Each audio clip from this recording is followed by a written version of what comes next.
Hello, this is Niswander, and welcome to the NOWMAN Show.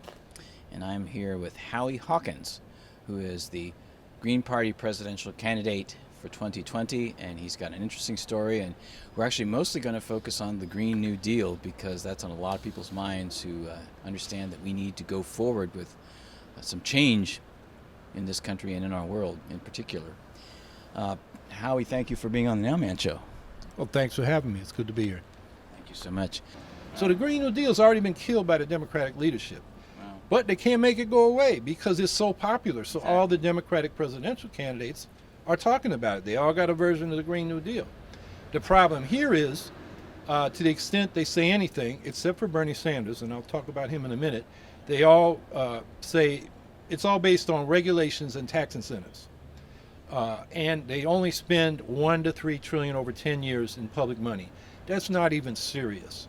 We have an eco-socialist Green New Deal budget that calls for 27 trillion over 10 years. And we can talk more about why that's necessary. Sanders is the exception in the Democrats. He comes out with 16.3 over 10 years. And while he doesn't show his numbers like we do, if you go to my website at howiehawkins.us and look at that budget, you can click on the line items and see how we got our numbers, how we got the cost, how many jobs it creates, how many manufacturing jobs it creates. Bernie gives the conclusions but doesn't say where he got the numbers. But we look at that and we think he's probably about right. The reason is his is less than ours is he goes till 2050. He wants 100% clean electricity by 2030 and public ownership and planning to make that happen, which we agree with. But when it comes to manufacturing, agriculture, transportation, and buildings, which is 72% of our greenhouse gas emissions, he goes till 2050. And again, that's too slow. But Bernie's he's got the ban on fracking and new fossil fuel infrastructure. He's got the phase out of nuclear power, and he's got the cuts in military spending. He doesn't give numbers, but he says we got to do that and put it into the clean energy transition. So he's going in the right direction. So, we think his proposal is serious. It's just a little too slow. So 27% is focused basically on sequestering the carbon. Is that, and the rest of it like focusing on energy like electricity? Well, no. If you go to 100% clean electric power production, you will cut 28% of greenhouse gas emissions in the United States. And so, a lot of the proposals aim to get there by 2030 or 2035, but then they leave the other 72% for the distant future. And you give politicians till 2050, they're just going to wait now. They ain't going to get serious about it. So what we do in the eco-socialist Green New Deal is say we got to do what we did during World War II, where the federal government either built or took over from companies like GM and Ford 25% of the manufacturing capacity in order to turn industry on a dime into what they called the arsenal of democracy to defeat the fascists.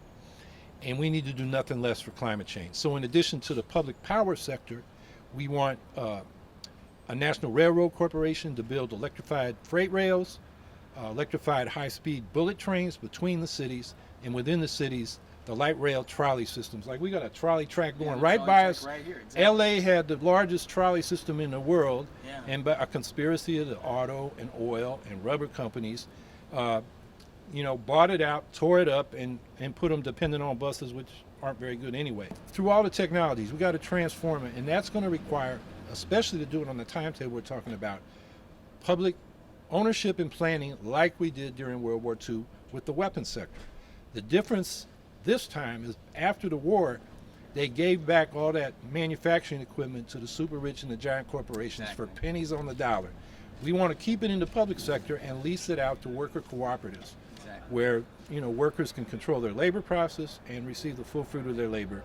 And we have a more equitable distribution of income at the beginning instead of safety net programs that only partially ameliorate the inequitable distribution of income. Those are all great ideas. Do you see us or the Green Parties? You call it the Green Economy Reconstruction Program. Do you see that kind of thing as being what we'd be doing here, or is that too aggressive even for what we can do here in the United States based on the political environment we're in right now? It may be aggressive, but it's an absolute necessity. That's why we now call for an eco-socialist Green New Deal. And the 3 sectors I named, power, railroads, and manufacturing, are the key to the green economy reconstruction to get zero greenhouse gas emissions, 100% clean energy. But every sector, we should have economic democracy. We can't have political democracy without economic democracy, which is socialism. Absolutely. And the problem now is, Bernie Sanders talks about the billionaire class. Their concentrated wealth and economic power translates into concentrated political power, which means they can obstruct reforms we even get passed. Exactly. Like all these Democrats, except for Bernie, are calling for to deal with their Green New Deal, the climate crisis, regulations and tax incentives. And the regulations, the concentrated economic power that translates to concentrated political power, they're going to gum it up. We got to take the power from them and put it in the hands of the people. They will resist those regulations. I mean, we've had all kinds of mandates and whatnot, and the utilities, for example. Look at PG&E. They haven't invested in the infrastructure. Now they just shut down the power because they haven't kept the corridors where the wires are clean. A publicly administered system. It's our system now, and we can make sure they keep the infrastructure up. Exactly. So, across the board. And going back to the inequality thing, because the Green New Deal, as we conceive of it, addresses two crises. One is the climate crisis. The other is the inequality crisis. Mm-hmm. Inequality's been growing in this country since the early 1970s. We now have a 20-year life expectancy gap between our richest and poorest counties. If you break it down by census tracts, it's even greater. People die because they don't go for health care because they're worried about paying rent and utilities. Exactly. The man that lived downstairs from me died this spring because he wouldn't buy the kidney medicine. He's on Medicaid. They say you got to buy this medicine, and he said, I got to pay my rent and utilities, and his kidneys failed. And that happens over and over again. Yeah. So we got to deal with the poverty, and that's where the Economic Bill of Rights comes in. Gives everybody the right to a job at a living wage if they can't find a job in the private sector. An income above poverty, a negative income tax. If you're below the poverty level, the government sends you a monthly check instead of you having to pay taxes. A home. We need to greatly expand public housing as a stopgap, immediate universal rent control federally. We did that during World War II because we weren't building housing, we were building weapons, and the rents were going up. A comprehensive health care, a Medicare for all system, a community-controlled national health service is the version I prefer. And also guaranteed income as well as income that's above the poverty level, right? That's part of it as well? That's what I was just talking about, the negative income tax. We need a public education available to everybody, quality from pre-K and child care through public colleges and adult education and technical schools. So it's available. We can't smarter on education. Lifetime education, basically, for anybody who wants it. That's right, in the public institutions. And then finally, a secure retirement. And the best way to do that right now is to just double Social Security benefits. So this Eco-Socialist Green New Deal that we've got the budget on the website, it prices out the Green Economy Reconstruction Program. That's $27 trillion or $2.7 trillion a year, 27 over 10 years. The Economic Bill of Rights is $1.4 trillion a year, or 14 over 10 years. But that's a pay-as-you-go program. And we explain in that budget where we'll get the money. It's basically tax the rich. Some will have to borrow from the investments in the Green Economy Reconstruction Program if we don't change our monetary system and issue greenbacks like the old populists used to demand. And in the long run, as Bernie Sanders points out for his, how his Green New Deal would pay for it by selling public electricity. Mm-hmm. We're going to sell public electricity, transit fares, public transit fares, public housing rents, the green machinery for retrofitting buildings and building this green manufacturing sector. So in the long run, those sales, like any investor, whether you're a capitalist or a socialist, you want your investment to pay off in the end, and we believe it will. So the program pays for itself. So now the Green Economy Reconstruction Program, you had, of course, we talked about interstate high-speed rail, public utilities, green buildings, nationalizing oil and gas, as well as manufacturing and agriculture, and zero waste. We talked about that. A couple of things here. What's Peace Conversion and Just Transition Fund? Okay, well, we're calling for 75% cut in military spending and transferring those resources into the Green Economy Reconstruction Program, and also a global Green New Deal, because we're not the only country that needs to make this transition. So we want to help the poor countries and also work with the more developed countries, which are still dependent on oil. Russia's a petro state. China's building 700 coal plants for its Roads and Belts initiative. India is growing at 5% a year in its greenhouse gas. The autocracies in the Gulf want to, burn oil and gas forever.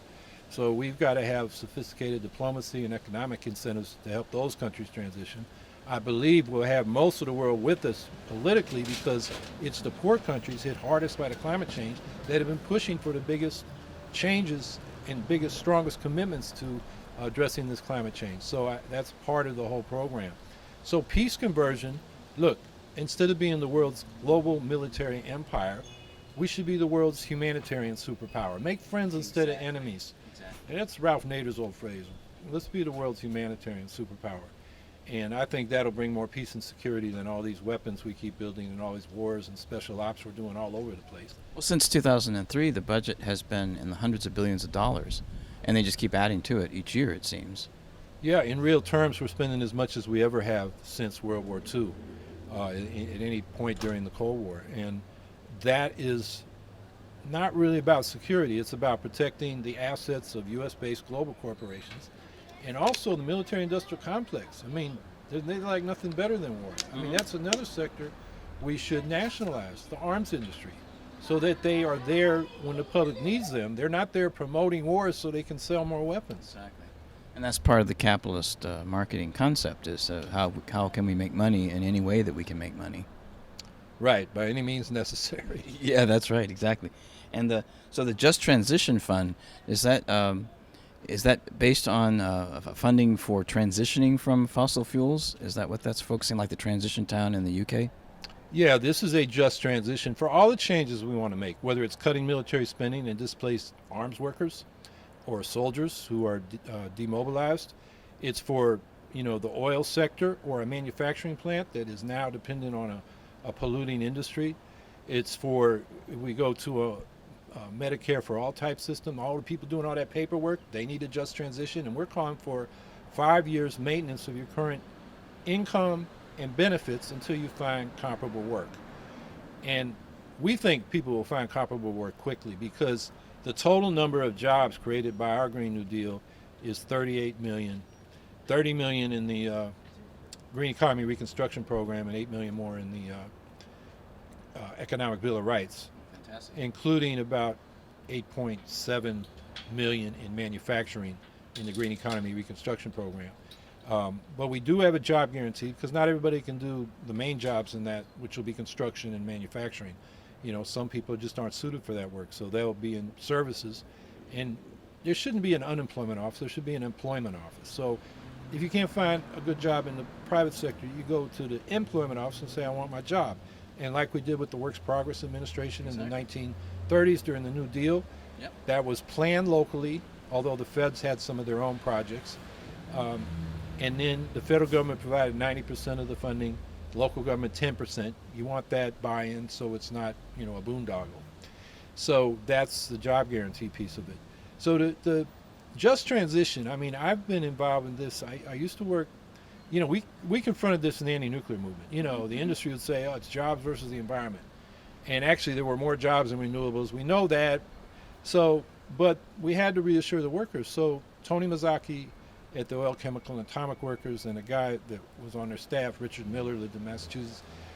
When they developed it, they originally called it a super fund for workers. Mm-hmm. We had a super fund for corporations. If they couldn't pay for the cleanup when they shut down, the federal government subsidized them. We said the workers should have a super fund too. Exactly. And so that has been around since the 1980s, and it's called now the Just Transition. And that's an essential part of the program for the Green New Deal. Oh, that's fantastic. Now let's talk about how we're going to actually fund this thing specifically. And I saw here there's a lot of taxes, going back to the original New Deal. The way a lot of that was funded was raising taxes on the big corporations and the rich. Like something like 15 million jobs through the programs like the WPA and the CCC in the national parks. I noticed on the website when it said, how do you pay for this? You said cuts to military spending, cuts to corporate welfare, the subsidies, which is a big part of what I would call corporate socialism, and financial transactions tax. Is that like the Bernie Sanders Wall Street tax for the education program he has? Yeah, it's a tax we have in New York. We've had on the books since 1906 a stock transfer tax. It's just they've rebated 100% of it back to the stock traders since 1981, and I can go into why they did that. It's about $15 billion a year. It would be Wow. could really help New York with its fiscal issues. Yeah, I mean, we talk about 4.2 trillion a year over 10 years, and we get 2.2 trillion by progressive tax reforms on income, wealth, estates, financial transaction tax, a land value tax. And then we get about zero point 0.8 trillion, 800 billion, from new priorities, cuts to military spending, cuts to the crazy border policies we have, yeah. cuts to the war on drugs. And we actually save some money on some safety net programs like the earned income tax credit. The negative income tax covers that. And unemployment insurance, because we're guaranteeing a job, so we don't have to pay that. Exactly. So all that comes to about 0.8 trillion. So that gets you to 3 trillion. So we need about another 1.2 or 3 trillion. And there we're willing to do either green quantitative easing under the current monetary program. This time, instead of bailing out the banks, we bail out the people on the planet. Exactly. And a lot of people talk about modern money theory. Their argument is the U.S. currency being the reserve, the dollar being the reserve currency of the world, we can pretty much borrow as much as we want up to the point where the economy is running at full capacity. The problem with that is, in the end, what happens is the Treasury sells bonds into the market. The Fed can support that by creating money on its books and then buying them once they've been sold by the Treasury. The Fed can't buy them directly from the Treasury. They put that on the balance sheet of the Fed, and that supports the bond market so they can borrow more money. The thing is, in the end, the taxpayers got to pay those bonds off. The other alternative, which the Greens have in their platform, is to basically get rid of the Fed, nationalize it, create a monetary authority in the Treasury Department, and then issue greenbacks. The Constitution says that Congress can coin money and spend that money through the federal budget into the economy, and that's debt-free money. So in the long run, that's cheaper for the people, and it keeps the volume of money in the economy what we need, and it's a way of getting money for these programs without borrowing it from the capitalists, because that's who basically buys the bonds. So borrowing is a transfer of wealth from the taxpayer, the working class, to the rich bondholders. So that's a radical reform that the Greens advocate. But it may not pass, but if we can get going on the Green New Deal, we're willing to borrow the money, because if we don't invest the money now and make this transition, we're going to be in even worse trouble, because climate change means not just more heat waves and bigger storms. It means mass extinctions and ecosystem collapses, agriculture collapsing, and our civilization collapsing. And, mass migrations and mass deaths, it's a real Armageddon. And so if we have to borrow, we'll borrow. I think ownership is the key.